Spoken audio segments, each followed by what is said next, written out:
और मैं हूं आपके साथ राजीव शर्मा। लोकसभा चुनाव की लड़ाई हर दिन तेज होती जा रही है। नरेंद्र मोदी ने उत्तर प्रदेश से लेकर चंडीगढ़ तक विरोधियों को पानी पिलाने की कोशिश की तो विरोधी भी पीछे नहीं रहे। उत्तर प्रदेश में तो उनके खिलाफ सबने मिलकर मोर्चा खोला और मोदी को मिलकर घेरने की कोशिश की।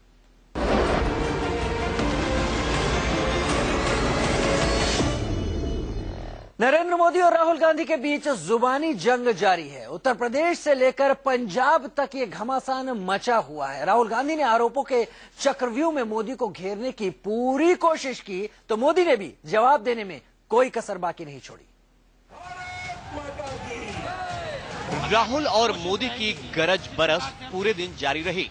कपड़ा रोजगार दे दिया, मकान की बात, मुद्दा कोई भी हो, राहुल ने मोदी को घेरने में कोई कसर नहीं छोड़ी। आधार की बात कर दिया। चुनाव आने वाला है और शक्ति आपके हाथ में है, अंगूठा आपके पास है और ये लगेगा बटन पे और जिस दिन ये गुब्बारा बटन पे लगेगा धड़ाके से ये गुब्बारा जाएगा और ये पूरा का पूरा ढांचा नीचे आएगा और फिर 2014 में क्या होगा? गरीब आदमियों की, गरीब लोगों की सरकार बनेगी। अभी 2012 के दिसंबर में गुजरात के मतदाताओं के सामने हम भी मैदान में थे, आप भी मैदान में थे। आपने गुब्बारे को फोड़ने के लिए आसमान जमीन की ताकत लगा दी थी, लेकिन गुजरात की जनता के दिलों में जो सच पड़ा था वो सच जीत कर क्या गया? आपका झूठ का गुब्बारा नहीं चला। मोदी जी ने मेरे बारे में कहा कि वो ड्राइवर का काम नहीं कर सकता। ये जो हमारे विपक्ष के लोग हैं, आप ये बात समझिए, ये जो विपक्ष के लोग हैं ये गुस्से की राजनीति करते हैं।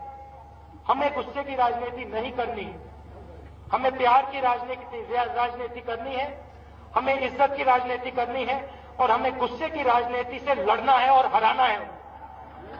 अभी शहजादे ने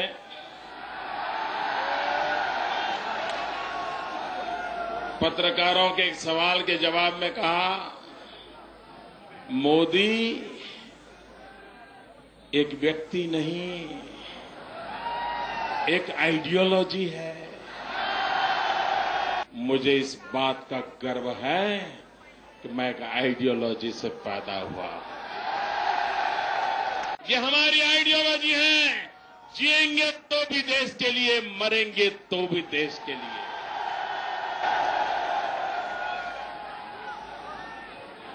और इसलिए इस आइडियोलॉजी से मुकाबला करना आपके ताकत का विषय नहीं है।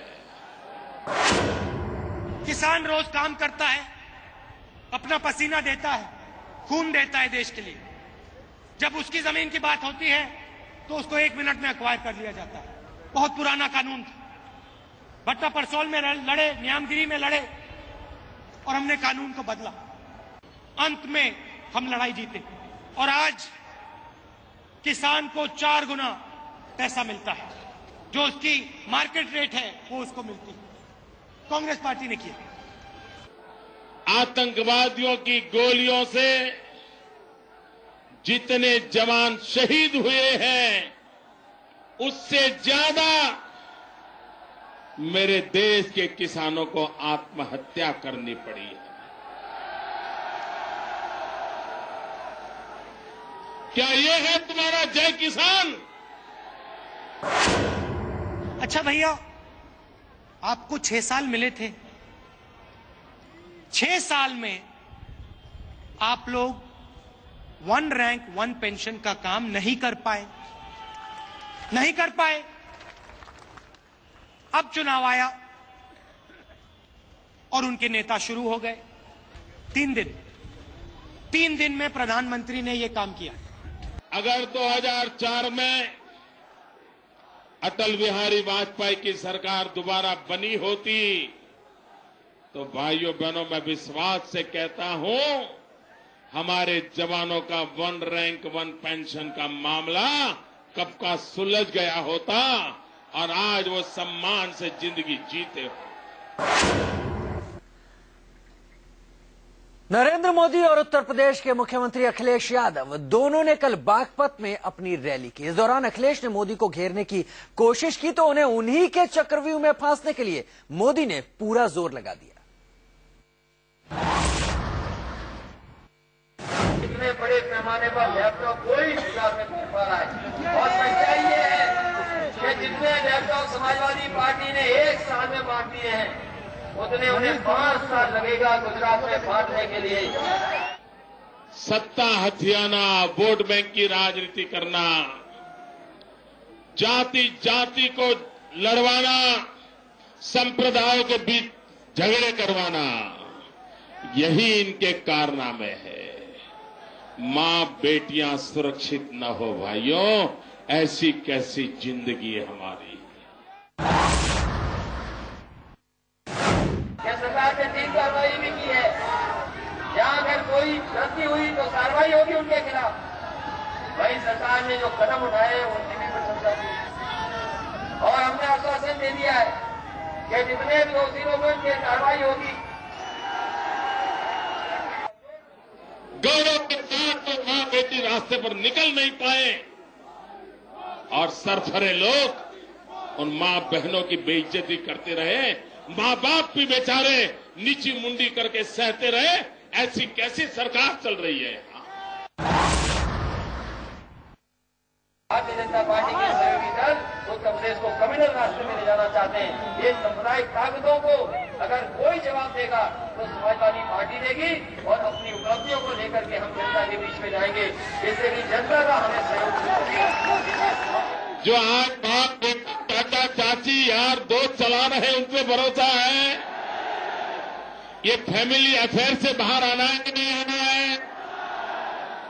भाइयों बहनों, जिन पे भरोसा नहीं है उनके भरोसे देश नहीं दिया जा सकता। इसलिए मैं आज आपके पास आया।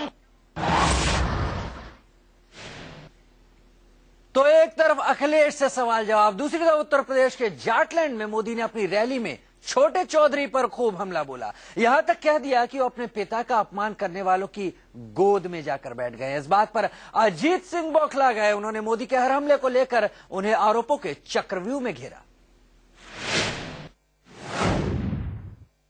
जबकि हमारे जवान के सर काट लिए गए थे, उस समय क्या पाकिस्तान के प्रधानमंत्री को नहीं कहा जा सकता था कि ये समय नहीं है हिंदुस्तान आने का, बाद में तय होगा आपका आना। लेकिन ये कहने की हिम्मत भी दिल्ली की सरकार में नहीं है। भैया, कारगिल लड़ाई के बाद किसने बुलाया था मुशर्रफ को आगरा? अटल जी ने बुलाया था या किसने बुलाया था? जिसने धोखा दिया टोटल। और अटल जी को यह भी पता नहीं था कि पाकिस्तानी सिपाही चोटियों पे पहुंच चुके हैं, पाकिस्तान गए हुए थे, तब इन्हें यह पता नहीं चला था।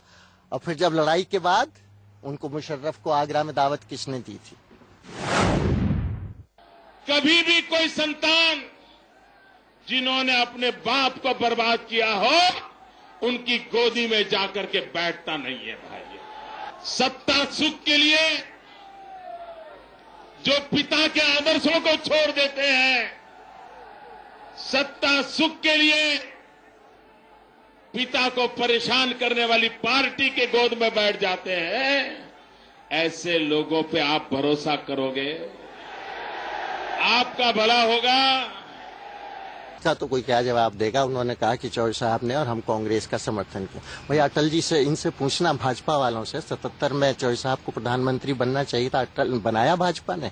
और जब वो प्रधानमंत्री के उम्मीदवार बने तो ये किसको सपोर्ट कर रही थी भाजपा? ये तो जगजीवन राम को सपोर्ट कर रही थी।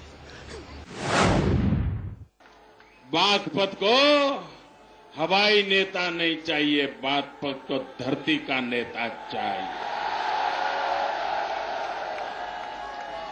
बागपत को किसान के साथ कंधे से कंधा मिला करके चलने वाला नेता चाहिए। कि कंधे से कंधा मिल, वो भी भाजपा ने आज तक किसानों का आंदोलन किया है? कभी सुना है? अगर 1 दिसंबर को लोकदल चक्का जाम न करता तो मिल चलती क्या? तो अपने बोलने में लगा हुआ है। लेकिन नरेंद्र मोदी पर सबसे ज्यादा हमला राहुल गांधी की तरफ से किया जा रहा है। देश भर में अपनी रैलियों में राहुल मोदी को लगातार घेर रहे हैं। मोदी उनकी एक बात को भी नजरअंदाज नहीं कर रहे। पहले वो उन्हें इत्मीनान से सुनते हैं, फिर पलटवार में जरा भी देर नहीं लगाते। ये जो आपका गुब्बारा फटता है, ये गुब्बारा कांग्रेस पार्टी नहीं फाड़ती, ये गुब्बारा हिंदुस्तान के गरीब लोग फाड़ते हैं। इस बार भी ये जो आपका मार्केटिंग का गुब्बारा है, हॉट एयर बलून जो है आपका, इसको भी गरीब जनता धड़ाके से फोड़ेगी। उनको झूठ बोलने में शर्म नहीं आती। अभी कल घोषणा पत्र में फिर कह दिया हम महंगाई दूर करेंगे। जरा पहले जवाब तो दो, 5 साल क्या किया? पल पल का हिसाब दो, पाई पाई का हिसाब दो। देश की जनता से अगर चुनाव में वोट मांग रहे हो तो आपको अपने काम का हिसाब देना पड़ता है। बीजेपी के लोग कहते हैं कि भैया पूरे हिंदुस्तान में हम गुजरात मॉडल लाएंगे। मैं उनको जवाब देना चाहता हूं कि असम को भैया गुजरात मॉडल नहीं चाहिए।